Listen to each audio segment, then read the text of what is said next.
And so this is, in fact, somewhat of a more philosophical talk about cryptography and quantum information. So the title is A Single-Shot Security for One-Time Memories and the Isolated Qubits Model. But at a high level, this talk is really about an approach to building tamper-resistant quantum devices. And in particular, we want to try to accomplish this in a way which is secure, in a way that we can argue based on some fundamental physical principle. So this is mostly a theory result, and we're going to choose as our goal to build what are called one-time programs. A one-time program is a program that can be run only once on an input supplied by the user, and the intermediate results of the computation are hidden, so it performs much like a black box. And this is related to program obfuscation and software copy protection. But in this setting, we're going to seek a very strong notion of security, essentially black box security. But we're going to allow ourselves to use trusted hardware components to do this. And the question is, how can we design these trusted hardware components so that we can argue rigorously that they are secure? So the notion of one-time programs was proposed by Goldwasser, Cayley, and Rothblum. And they sketched out a way of reducing this task to the construction of a simpler primitive called a one-time memory. A one-time memory is essentially a device that does non-interactive oblivious transfer. So our work concentrates on how to implement these one-time memories using quantum devices. And so we propose an idealized model, called the isolated qubits model, which abstracts certain features of a natural class of physical devices known as nuclear spins in solid-state materials. And so in this model, we can actually construct one-time memories and prove fairly strong security guarantees about them. Now, at a high level, you could ask, why is quantum information useful for this?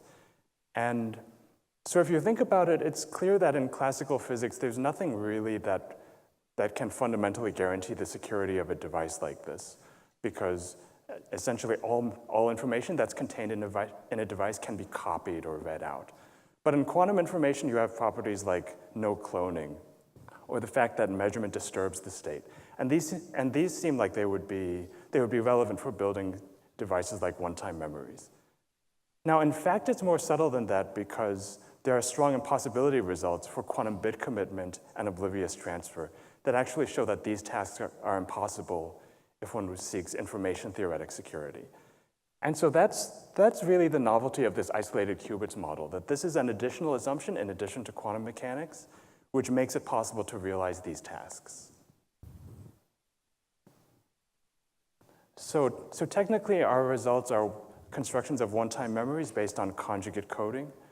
Conjugate coding is an old idea due to Wiesner from many years ago, and it's known not to be secure against general quantum adversaries. So we show how to take this idea and instantiate it in a way that is secure against a natural subclass of quantum adversaries. These are adversaries that can perform single qubit operations, and this is captured by the isolated qubits model. And so this construction has several desirable properties. It gives you a notion of single-shot security, and so this is quantified in terms of the min entropy, which may be familiar from work on randomness extractors or hash functions. And we can prove security against general LOCC adversaries, and this is a nice physically realistic class of adversaries, and these are efficiently implementable. So now you know what are the words in the title. This is the isolated qubits model. This is the security guarantee that we show. Okay, so let me now step you through the construction one step at a time. So a one-time memory is a device that can be programmed with two messages, S and T, and a recipient of the one-time memory can choose which message to read, either S or T, but cannot read both. So this is like non-interactive oblivious transfer. And so the motivation for this really comes from one-time programs. And so to construct a one-time program, you use Yao's garbled circuit construction. So this may be familiar to some of you, but let me step through it briefly. So you take your original circuit, say you look at one gate which takes two inputs, x and y, and produces an output z. And for each of these input wires, you now construct a one-time memory. And so the one-time memory will contain two messages. They're actually two keys, and they correspond to two possible values that you could set for that input wire. And then for the gate, you provide a collection of ciphertexts. And these are encrypted using different combinations of the two keys. And, and maybe the simplest way to understand this is just to think about how someone should use it.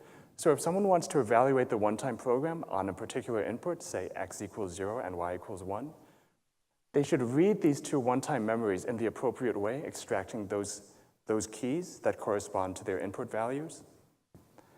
And this pair of keys will allow them to decrypt exactly one of these ciphertexts, which will simply contain the answer of the computation. And by iterating this construction, you can now encode arbitrary circuits in this way. And it has this opacity property that the intermediate state of the computation is hidden because it's encrypted at every step until the end when the answer pops out. So it's very nice. And so this reduces this general problem of how to build tamper-resistant hardware to this simpler problem of building one-time memories. So now we ask how to use quantum mechanics to build these devices. And so Wiesner had this simple idea called conjugate coding. And basically the idea is to encode two classical bits into a single qubit in such a way that if you measure the qubit in the standard basis, then you'll get one message. And if you measure in the Hadamard basis or the diagonal basis, then you'll get the other message. Here's a classic diagram of this that shows that you can take the standard basis, the Hadamard basis, and choose these intermediate states that are in between and use them to encode pairs of bits. And so depending on what measurement you do, you'll collapse onto the standard basis or the Hadamard basis. And you'll get either the first bit or the second bit with probability about 0.85.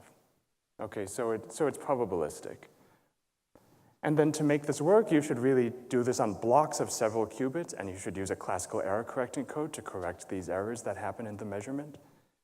And you get something that looks kind of like a one-time memory. Now, the bad news is that this is not secure against general quantum adversaries. In fact, using joint entangled measurements on all of the qubits, you can recover both messages. So this is not secure, and our contribution is really to identify a particular physical setting where it is secure and which can be implemented. So this setting is called the isolated qubits model, and this is a class of devices where you have qubits that have long coherence times, and single qubit operations are allowed, but entangling operations are not allowed. And so mathematically, these are called local operations and classical communication. Local refers to the single qubits, and classical communication refers to the ability to make adaptive choices about what to do on, say, qubit 2, conditioned on what happened on qubit 1. So this is sometimes called LOCC. And so this has been studied quite a bit in theoretical quantum information. And this model is also motivated by the behavior of nuclear spins in solid-state materials. So one example of such a system is something called a nitrogen vacancy center. And so that's this picture here.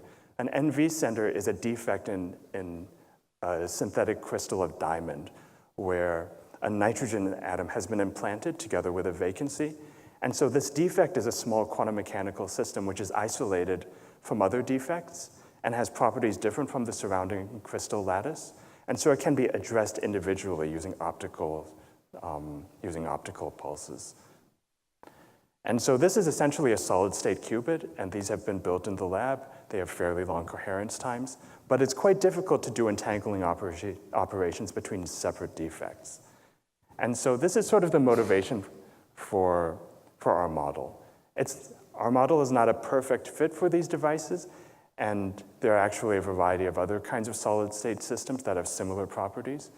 So the NV center might not, in fact, be the best way to implement this, but this is sort of the motivation. Okay, and so I'm not going to say that this is practical, but I will say that it's easier to build than a real quantum computer. Now, the more subtle point is that a device like this can also be secure in a world that does have real quantum computers. Because the thing that makes this device secure is that it cannot interface coherently with a quantum computer. So this kind of technology is really, it's a special purpose quantum device. And we're not in any way assuming that quantum computers cannot exist. Okay, so before going on, I should briefly mention some related work. So there's a related phenomenon called non-locality without entanglement. And so this has been studied quite a bit before this, sort of just in a more theoretical way without any particular application to cryptography. But this, at a high level, this says that there are quantum operations that are reversible, but that look like they're one way for a party who can only do LOCC operations. And so this is sort of interesting that there is some kind of natural irreversibility that comes from this LOCC restriction. And another piece of early work that proceeded along this path was work by Salvai in the 1990s on quantum bit commitment that were secure against K-local adversaries. And these were adversaries that could only do entangled measurements on subsets of K qubits. And so this is a similar kind of model. The techniques that are used in his protocol don't quite apply here because they require some kind of interaction or some kind of privacy amplification, which you can't really do in this secure hardware setting. Okay, and then there's been quite a lot of other work which I don't really have time to mention here. So let me tell you how you can take this conjugate coding idea and make it secure. So this is a slight variation on what I described earlier. You start with these two messages, S and T. As before, you apply an error-correcting code.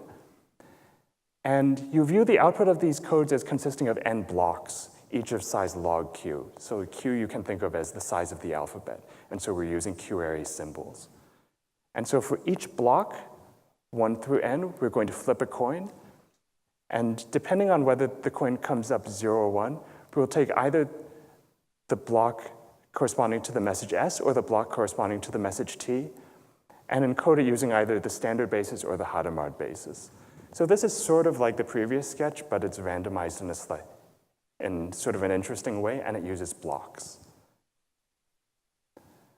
And then to read these messages, you should proceed in a simple way, that if you want to read S, you measure everything in the standard basis. And so for some of the qubits, you'll get useful information. For some of them, you'll just get random garbage, or garbage so you'll get random outcomes. And if you want to read T, you should measure all the qubits in the Hadamard basis. And again, for some qubits, you'll get useful information. For some, you'll get random outcomes. And then you should decode. And so this process, if you think about it, is equivalent to receiving these two messages, S and T, through a Q-array symmetric channel. And so the question is, and so one has to choose the code C so that it can correct these kinds of errors. And so this is just a way of making it functional. Now, to make it secure, we need to be a little more careful about the choice of the code C. And so what I show is that if you choose a code C that is linear over GF2, and in addition approaches the capacity of the Q-array symmetric channel, then in fact you can get one-time memories that are provably secure in some fairly strong sense. All right, so this is the construction. Here's the notion of security. So the ideal notion of security would be to say that the adversary can learn either S or T, but not both. And we can't quite prove that. We can prove something weaker, which is sort of a leaky notion of security. And so this shows that for any LOCC adversary, we can lower bound the smoothed min entropy of the two messages S and T. And so if the messages are L bits long, we lower bound it by roughly 1/2 times L. And this 1/2 is not optimal. It should really be something close to 1. So the 1/2 is sort of an artifact of the proof technique. But what it shows is that a constant fraction of the length of the messages is remaining secret. And And it's showing this in terms of the min entropy. So it actually is giving you a guarantee on each shot of this protocol. Okay, so just to tell you a little bit about the security proof. So there are some issues to consider. So one of them is that in situations like quantum key distribution, the standard approach is to use privacy amplification. And this really doesn't work in this setting because there's no advantage that the honest users have over the adversary. There's no random seed that the honest users can choose that will be hidden from the adversary. So standard privacy amplification simply doesn't work. The security instead has to come from this choice of the code C. And so we want C to be unstructured in a certain way. And so the assumption that C is GF2 linear is one way of expressing this requirement. And then the last thing to note is that these LOCC adversaries can be quite complicated. They can contain arbitrary sequences of weak measurements. And in fact, they can actually be computationally unbounded. So these are not easy to model. And so let me just point out that sort of the key tool that lets you prove security in this is a high-order entropic uncertainty relation due to Damgaard et al. And this is from work on the quantum bounded storage model. And I will run through these pictures very quickly, but they're sort of cute. So you consider a separable adversary, and you condition on some particular measurement outcome. So this is some outcome which is observed on the right side of this diagram. Now, because the code C is GF2 linear, you know that there will be some subset of bits of the code words that look uniformly random. And so you can look at these subset of the bits, and because it's a separable adversary, the POVM elements are a tensor product, and so you can assume that the measurements are happening in any order. So you can in particular assume that these qubits are being measured first. And because they look uniformly random, the adversary learns nothing from this. Now, in particular, this means that the adversary learns nothing about these coin flips gamma, and so they remain uniformly random, conditioned on this measurement outcome. And so you can now imagine running this whole process backwards in time, and imagine that this measurement outcome is a quantum state, that these coin flips correspond to the random choice of a BB84 basis, and the messages are now interpreted as the measurement outcomes. And so now this is a situation which we are familiar with from work on quantum key distribution. This is a state being measured in a random BB84 basis. And this we can analyze using entropic uncertainty relations. And so, so that's how the proof works. So just to finish up, there are a number of open problems coming out of this. So one is to try to actually get composable security for these devices. Right now, we only have standalone security, and so we can't actually prove security of the resulting one-time programs. And another interesting question is to better model the behavior of these real quantum devices. And in particular, it would be interesting to show that this is secure against, that these one-time memories are secure against quantum adversaries who can do shallow quantum circuits. And I guess the broader context is just that to try to build secure hardware, there are a number of different models and approaches. And quantum information, I think, gives rise to some particularly nice models because it gives you new tools that lead naturally to cryptographic applications. So let me finish there.